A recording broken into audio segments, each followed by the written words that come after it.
এই মুহূর্তে আছি আরামবাগের এসডি অফিসের সামনে। এখানে কিন্তু সরকারি কর্মচারী, শিক্ষক, অশিক্ষক কর্মচারী যারা রয়েছেন তারা সবাই কিন্তু ধর্মঘটে সামিল হয়েছেন।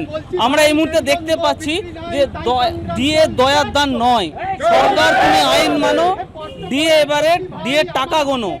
এই যে আমরা দেখতে পাচ্ছি যে এখানে ধর্মঘট নিয়ে অবস্থান বিক্ষোভ চলছে।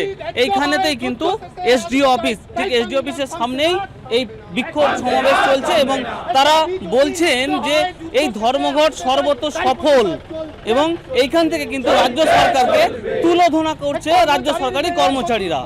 এখন দেখার দিয়ে কি পাবে এই রাজ্য সরকারি কর্মচারীরা, নাকি তাদের ভাগ্য আবার ঝুলে থাকবে। বর্তমানে দেখা যাচ্ছে যে সমস্ত সরকারি কর্মচারীদের ডিএ দেওয়ার ব্যবস্থা চলছে, তার সব কিছু প্রসিডিউর শুরু হয়েছে, কিন্তু আমাদের শিক্ষক শিক্ষিকা এবং পঞ্চায়েত কর্মী এবং মিউনিসিপ্যালিটি কর্মীদের কোনো ব্যবস্থা কিছু এখন পর্যন্ত আমরা পাইনি। আজকে তার জন্যই অবস্থান বিক্ষোভ।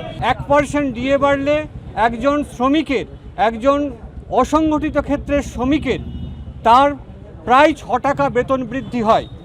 তাহলে এই ডিএ বাড়লে তাহলে যারা সমাজের অন্য স্তরে যারা আছে অসংগঠিত ক্ষেত্রে, ক্ষেতমজুর, নির্মাণ শ্রমিক সহ অন্যান্য যে সমস্ত ক্ষেত্রগুলি আছে তাদেরও এর এফেক্ট পড়বে। সুপ্রিম কোর্টের অর্ডার থাকা সত্ত্বেও মানে রাজ্যের সরকার শ্রমিক, কর্মচারী, শিক্ষকদের যে মহার্ঘ ভাতা দিচ্ছেন না এবং না দেওয়ার ফলে আজকে আমরা ধর্মঘটের ডাক দিয়েছি। সমস্ত সরকারি কর্মচারী, শিক্ষক, সংগ্রামী যৌথ মঞ্চ এবং যৌথ মঞ্চের উদ্যোগে যে আমাদের অবিলম্বে বকেয়া মহার্ঘ ভাতা মিটিয়ে দিতে হবে। আর মিটিয়ে দেওয়া যদি না হয় তাহলে আমরা এই ধরনের লাগাতার ধর্মঘট এবং অবস্থান বিক্ষোভ করব।